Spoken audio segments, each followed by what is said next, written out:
Since Tuesday's tornadoes, we've been showing you heartbreaking images of damage across the area.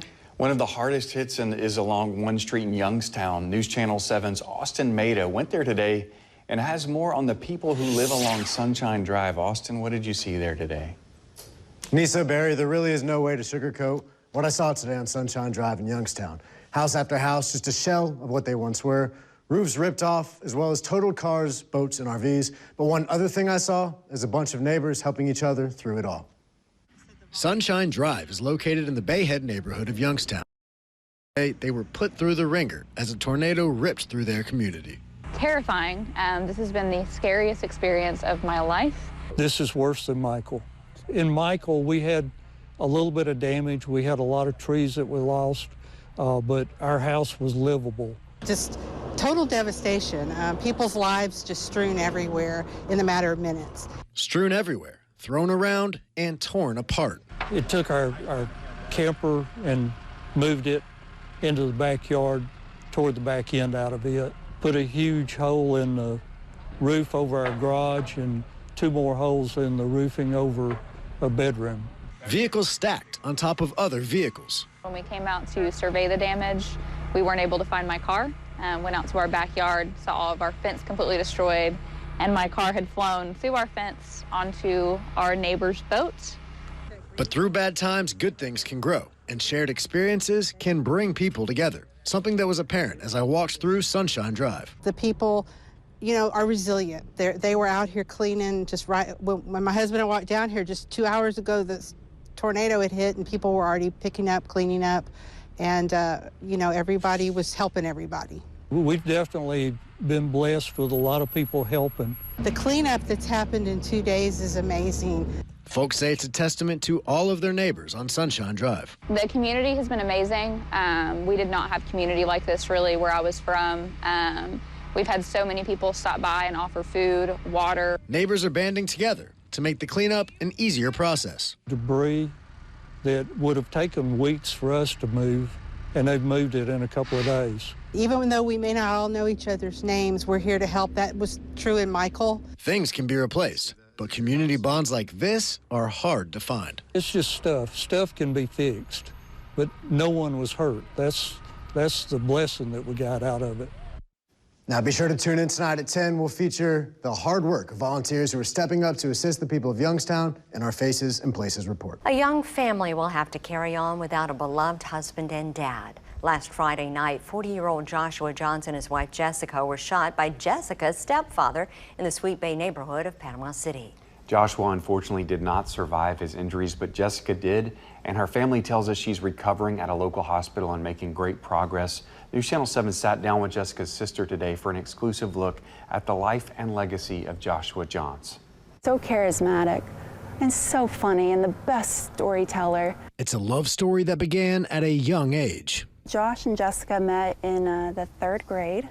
They were neighbors on Gulf Street in Port St. Joe Beach. And they've been together basically ever since. Jessica's sister Molly says it was love at first sight. Jessica said he's a little quirky, that's why she was drawn to him, and they've just been a magnet. That magnetic connection allowed them to make each other's goals a priority. And it's a true partnership. Him and Jessica made a plan. They said, look, one of them's going to do 80-hour work weeks while the other one finishes their educational aspirations. So Jessica studied and got her master's in occupational therapy. They then flipped roles so Josh could live out his dream of attending Florida State University to become a civil engineer. They plan to grow old together. The center of that gravity has always been them as a couple. It made sense. There's no one else for them, you know, it felt like, and their love is just so centered and grounded, and you just knew that was something you can rely on. I want my daddy ready,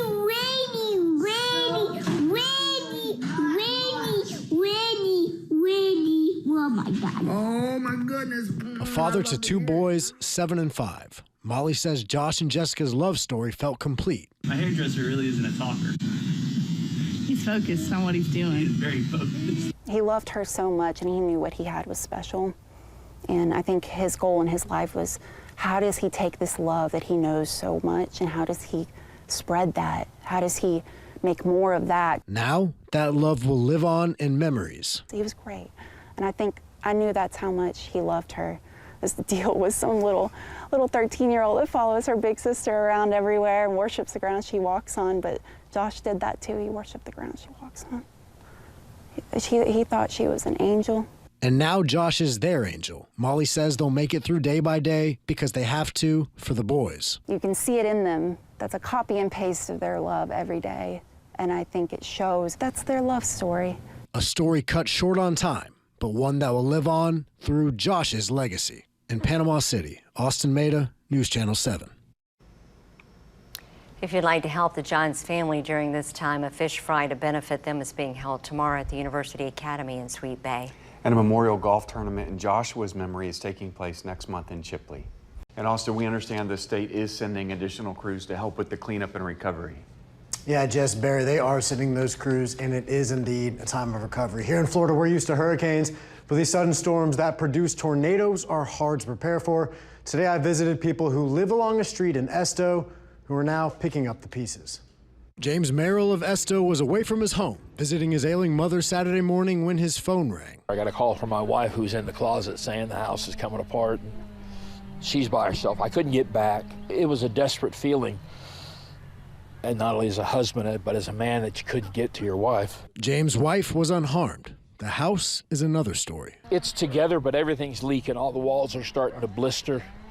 The ceilings are coming down, and I got water coming from everywhere. He says while timing wasn't great, it could have been much worse. It's devastating. There's some blessings out of it, I guess. My wife is fine, my family's fine. We usually have 8 or 9 grandchildren running around here, and thankfully that nobody was here but her. Down the road, Angie Johns was in town visiting her mom for Mother's Day. They were in the yard together when the skies started to change. It was black back that way, and the clouds kept sucking up into the black, and I kept looking, not knowing what to do.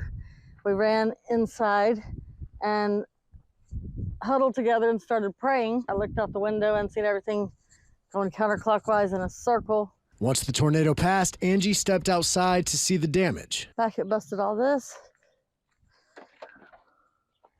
There's dents down the side. Her car was one thing, but inside the home, Roof came off, so it was getting wet. So it just was pouring water here. We kept setting buckets everywhere.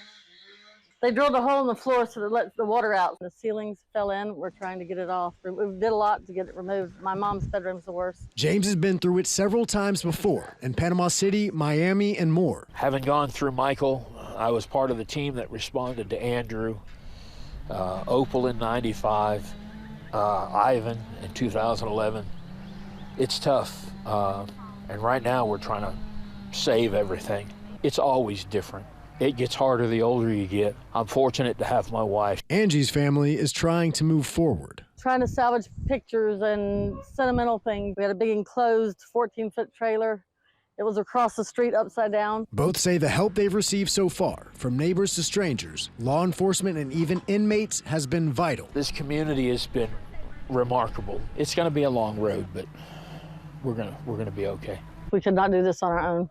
We've just got to thank God we're alive and pick up the pieces and go from here.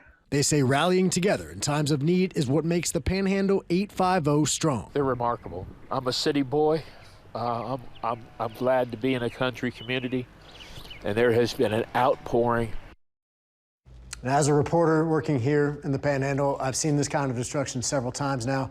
It always is amazing to me how devastating it can be, but what amazes me even more is how resilient our local communities are and how people really come together to help neighbors in times of need. Jess, Barry.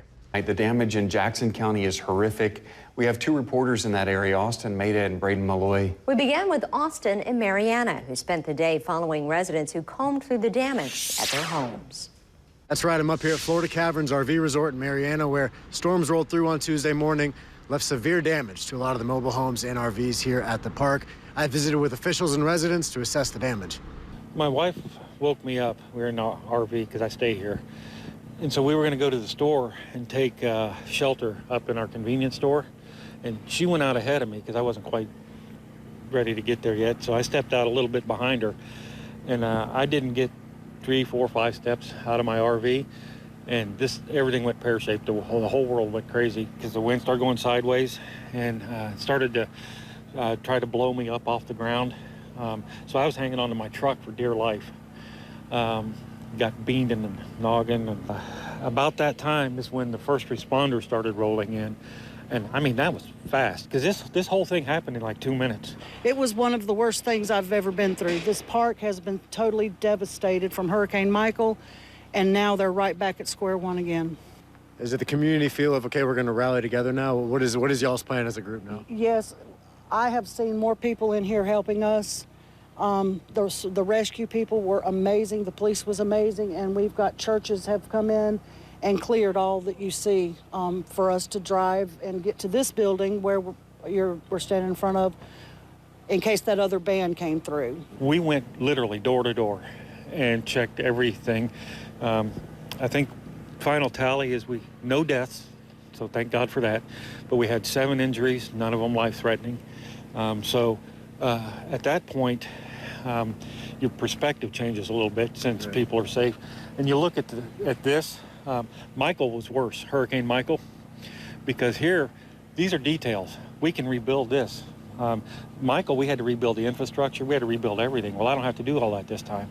So now we clean it up. That'll go a long way.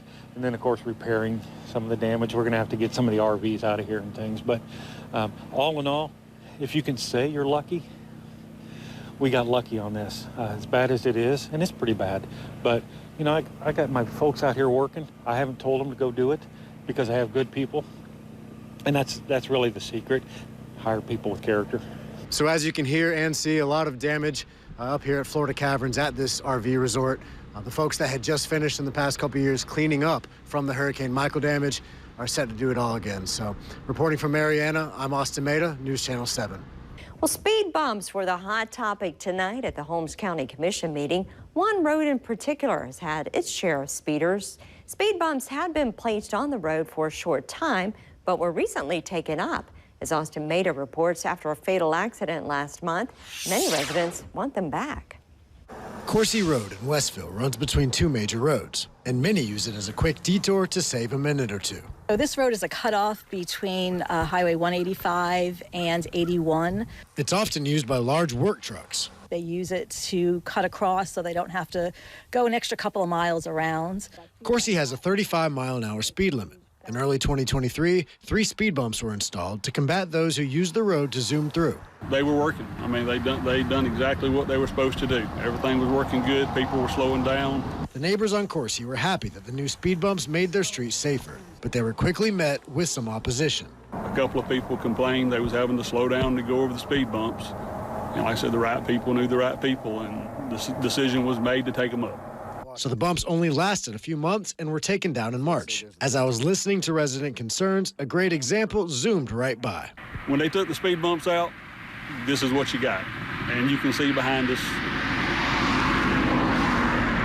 it's a 35-mile-an-hour zone, but there's cars running, 50, 60, 70 miles an hour. The decision to take down the speed bumps had fatal consequences, as on the night of December 19th, a 26-year-old Bonifay woman lost her life on Coursey Road in a head-on collision. And if the speed bump that was right here, right prior to coming upon that accident was there, that it may have saved a life.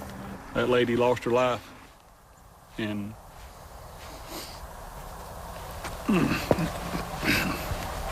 2 babies.